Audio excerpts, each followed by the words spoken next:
No, I saw the Wrestler, and I loved that. Wrestler was awesome. Yeah. That was the scene where he's with the guy with the staple guns and all that. It was like amazing. That was like and they even mentioned it in the movie The Passion of the Christ. There really was that. Yeah. Horrifically, but really good. Yeah. Very good. Yeah, and Mickey allowed them to abuse his body for that movie. That's obvious. I saw an interview with him where he said he didn't want to do any of it. Like he had to train for 3 months, and he's like, I hate wrestling, and I just thought it was stupid. He didn't like the script. Really? Like they told me I had to go. Darren wanted me to go away for 3 months to this camp and learn, and I was like, no, I'm not doing this. But I love that he admits that now because it shows that he was dead wrong. It was worth it. Yeah. It was the best thing he ever did in his whole life. Yeah. But better than Rumblefish, Lou. Comment? It's the weirdest movie I ever saw, Rumblefish. I know. It's very strange. Some parents are like they answer that question, what's your biggest fear? That they'll forget who I am and not love me when I'm fuck you, you know? Fuck you. Gives a shit. Most parents are very narcissistic about that they'll know that I love them. And like in The Wrestler, which I really loved, but when he says to his daughter, I just don't want you to hate me. Fuck you. Let her hate you. If that's going to make her healthy. Who gives a shit? Right. It's not about you. Stop with the guilt. Yeah, you fucked somebody and had a child. Right. Now your responsibility has shifted to them. Yeah. You don't longer have right to be selfish. Oh, wow. That was a good movie. Do you see The Wrestler? Yeah. Because I see that poster of her. The new movie. The chick flick. Well, she's the new Sandra Bullock. Right. She's the new fucking unfunny... Fucking here she is in a comedy. How the fuck did she get a comedy? Right. There's the poster you're talking about. Getting back to the... Oh, yeah, look at it. Ha. You fucking assholes. Yeah. I've been going off on the ugly truth. Covers, Nothing makes video covers of posters for months now. I can't take the stark white background, the girl with the and the guy with the smug kind of, and there's so many of these. But see, the guy has the heart over his crotch, and she has it near her brain because this is what we're trying to say is that men, you gotta shake your finger at a man. Yeah, he's a mess. Yeah, shut up, phone. Say a command. And then you know what happens? I love these movies where it's the girl and the guy, and they're thrust together through some circumstance. Mm-hmm. And, boy, they hate each other. Oh, my God. They can't spend a minute with each other without arguing. No, like fucking George Clooney and what's her stupid face? Yes. And they're in a cab, and they're, I can't stand her. I can't stand him. I wonder if they're going to fuck each other in their stupid cunts later. There's another one. Gee, there's another one. No reservations, back to back. And then their backs are touching, and they're looking at each other with a smirk. That's how they all are. Don't you just love that? That's men and women. Then you got to live with them and with women. There's a moment where they, it's midway through the movie where it's like, I think they're going to hook up. I think they're going on here. Oh, no, monkey wrench thrown in the works. And they were so close to actually getting together. But now they hate each other more than ever. But they're starting to realize there it is, another one. So much back in to common. back, to back, white back. Does Hollywood fucking have any sense of originality, or do they just do the same thing over and over and over again? No, and when you see movies like that, I just see the executives over at their video monitor during the takes, and she's like crossing her eyes and falling down, and the executives are like, she's funny, she's really funny. That's funny. Not only nerdy, ugly people are funny, pretty people are too. Like that's like the big code crack. Yeah. Is that they desperately want, like when you're in high school, either you're a fucking dumb jock that gets to fuck the vacant cunt blonde, or you're the fucking clever, kind of gnarly looking but clever dude who fucking gets into her pussy through her brain. Right. It's one or the other. But the thing in Hollywood is that they're all, even the executives are good-looking people. The executives are all popular, good-looking people, and they desperately want to find... It's like Muslims looking for a blonde guy that'll go on an airplane with a bomb. They'll never get it. They'll just never get it. That's the ideal person. The most they could get is like giving that Mohammed Atta guy like a haircut, and he's got this awkward smile. But today he would never get on now. No. But they're trying to get a good-looking woman who's fucking funny. But why would she be? She didn't have to be. She didn't have to be. Anything she said, people would laugh at. It's not funny. No, not in the least. But they would laugh. But that, or good, same thing with the guys. He's fucking, George Clooney. Yeah. Him and Brad Pitt, when they try to do comedy, and they just talk like this, and they do it really fast, and they just and they make little jokes, and they're not funny. Like any of the Ocean's movies. Oh, horrible. Like, what the fuck is that? I don't understand. Here's 11 people who fucking suck. That's what those movies are called. Here's 12 people who fucking stink. Yes. What was the last good movie you saw, Lou? But by the way, the original Ocean movies were like fucking fantastic. Don Rickles and Dean Martin and these weirdos who were fucking funny as hell. Funny guys. Sammy Davis Jr. was not popular in high school. No. Got the shit kicked out of him by large white people. And now, you got his eye literally kicked out. But literally. Then you could have, like you said, George Clooney and stuff who never had to work at it a day in his fucking life. Pay people to say they're funny. What was the last good movie you saw? Or funny movie, even? What's going on in Hollywood obviously drives you nuts. I don't really go. I don't even give anything a chance anymore. You don't even try. I never really go. Well, I go. I rent Crazies. I just. Oh my God! God! Again, the back-to-back, dude. And look, formula. She's got a hold on. He's got the smile on, like I'm my own guy. I'll fuck whatever I want, and she's holding it by the scruff. That's what you think. I got you. Ugh. P.U. P fucking you. P. Good. No, I'll tell you the best movie I've seen recently was hear this. A French movie called The Pianist, or The Piano Teacher. Piano teacher. Piano teacher. There's this woman, doesn't and sound she's very good, Louie. No, it doesn't sound very French good. and the title, I'm going, wow. All right, I'm going to ruin it for you so that it's worth talking about. Yeah, it's a French movie. Read? Yes, The Pianist. Oh, fuck that reading shit. French woman, and she's a piano teacher at like a high-end academy in Paris. And you think you're just watching a movie about a woman who's a really tough teacher, and she's very cruel to students that aren't good enough, that kind of thing. And she's very weirdly mannered, and she has her tea, one of these just like really strict, unsmiling French woman. And then you're watching this movie, it's like 20 minutes. You're like, well, this is an interesting world I'm getting to learn about. I don't know. It's fine. And then she goes into the mall, and she walks around. You're just watching her walk around the mall. And then she goes into this video store, and you realize it's an adult video store. Oh.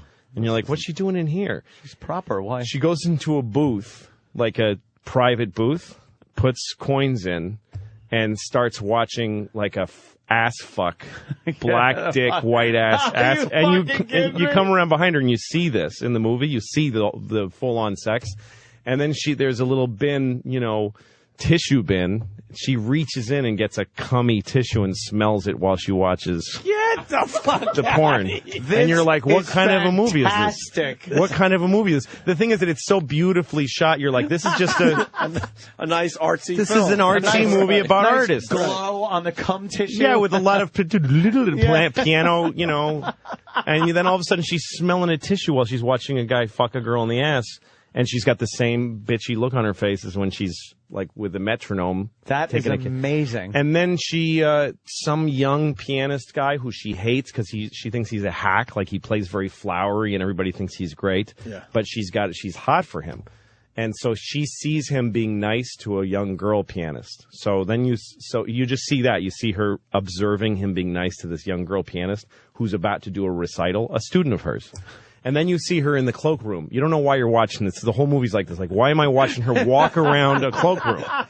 She finds a coat that she was looking for, and then she gets a glass out of the bar and she crushes it like at a wedding, a Jewish wedding. Puts it in a napkin and crushes it, and puts crushed glass in the girl's coat pockets. Then the girl puts her hands, and just her fingers are destroyed, and she can't do the piano recital. What? This woman is this psychotic, horny, crazy bitch. People saying the movie was brilliant, but very slow. I guess that would be the walking around part. Yeah, if you're a fucking American retard that watches Mel Gibson movies, it's slow. If you fucking take a breath. Fuck can you just Stop describe? watching Hulk Hogan's fucking show. You might enjoy life. Something different, no, right? because I knew that right when Louie said, like, so I'm like, this is nice. I'm getting to know this world. Yeah. It's like, you can't just learn that You know in what? a 2-second clip. It takes a while. while. I go to the artsy theater, so I totally get that. You're like, all right, I'm learning about something I would have never learned about. Right. And then she's all of smelling a a sudden, cum rag. Yeah, well, then it gets to something you know all about. You know? It's sick. It's a sick, twisted Now movie. I want to see the movie. It's one of the best movies I've ever seen, honestly. Wow. And I see a lot of movies. Yeah. I'm going to Fucking go good. see that today. I love, a lot of filmmakers. I like Woody Allen is definitely somebody I love, and Scorsese. Those are the kind of the streets of New York filmmakers that I really love.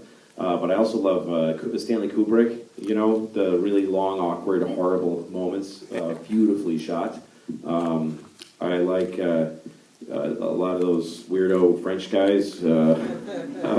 Early Godard films where there's like a road accident and people bleeding, and there's a woman in a miniskirt like smoking and like arguing with a farmer saying, "We in the city are important, not you in the country." And there's a dude dying. That's really funny to me. So I like him. There's a lot of. I'm leaving out millions of them. I loved Albert Brooks's early movies. Tons of them. So I see a lot of movies. When I first moved to New York, there was a place called Kim's Video, which I think is finally dead. And I didn't go to college, so I just started going to Kim's Video and just emptying each section. Like I went through the Pasolini section, which scared the shit out of me. I still think about it. Don't go see any Pasolini films. I mean, see them; they're beautiful, but you can't unwatch them. It's very depressing. The guy making a peasant girl eat shit, and he laughs at her. But really nicely shot. And then I'd go through each director. I just go through all their films. Samuel Fuller, great. Sam Peckinpah, the Sams of '70s movies. Some of that education has helped me. Some of it hasn't, because I really love to. Putney Swope was a movie that really inspired me.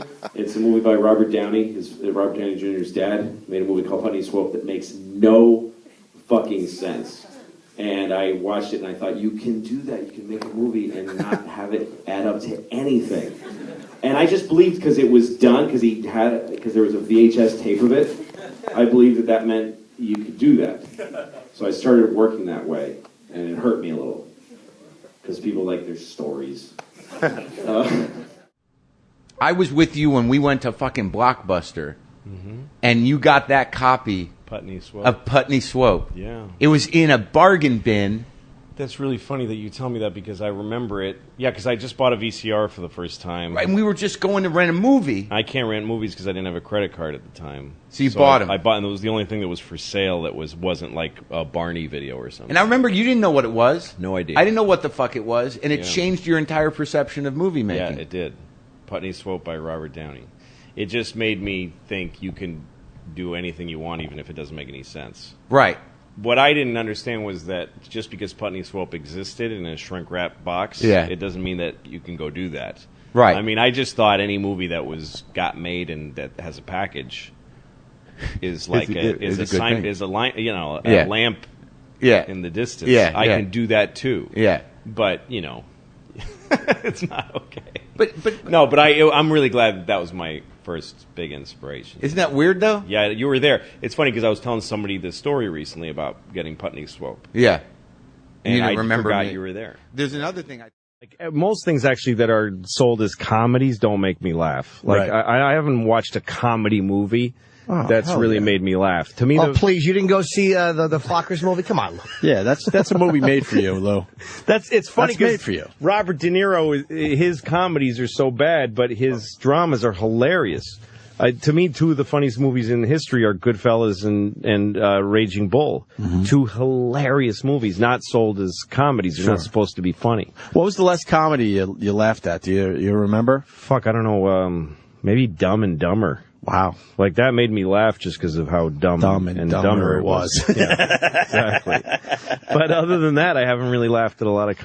sometimes I watch Family Guy on Netflix to fall asleep. Like, it's something that actually helps me fall asleep. and it makes me laugh really hard. But there's something because it's a cartoon. I think it's just because it's the cartoons put me to sleep because it's one dimensional and it has. Sure. A sing-songy way of it. Family Guy has these voices that talk like, dang it, so it kind of puts me to sleep. It's kind of funny actually, that you say that. And I kind of hated it the first time I saw it because it's so jokey. But but I gave it a chance because you should love the when characters. you adjust to something you're not used to. That's what a lot of people just won't do that. They're like, this isn't what I am sure is already good. So I hate it. This is not what I'm used to. But if you make an adjustment, and actually if something's not what you're used to, then you might find a new thing to laugh at, which there's nothing better in life. And if Family Guy does that for me, it surprises me with a constant stream of jokes. And then I go to sleep. You made a great point during the break when we were just chit-chatting. You said you like being surprised by things. That's the best thing you can do. Fuck yeah. Is to find entertainment or humor or intrigue in a location of people's minds that they haven't found it before. Well, Scorsese's a little bit trippy, you know? Yeah. It's a little strange. Like Mean Streets, which you should go back and watch. I haven't seen that in a while. It's so good. But there's really, it's a scene about these kind of like scrappy mobsters in the Greenwich Village in the 60s.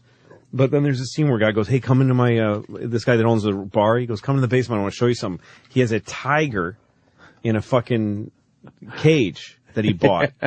And they're all like, what the fuck are you doing with this tiger? And it's kind of a funny scene, but then he gets in the cage with the tiger and he starts hugging the tiger. And it gets really quiet and they all just stand there staring at him. And he's like hugging this tiger and like talking to it softly. It's a really intense scene that makes no sense in the movie. In the context of the movie, yeah. That's so fucking odd, man.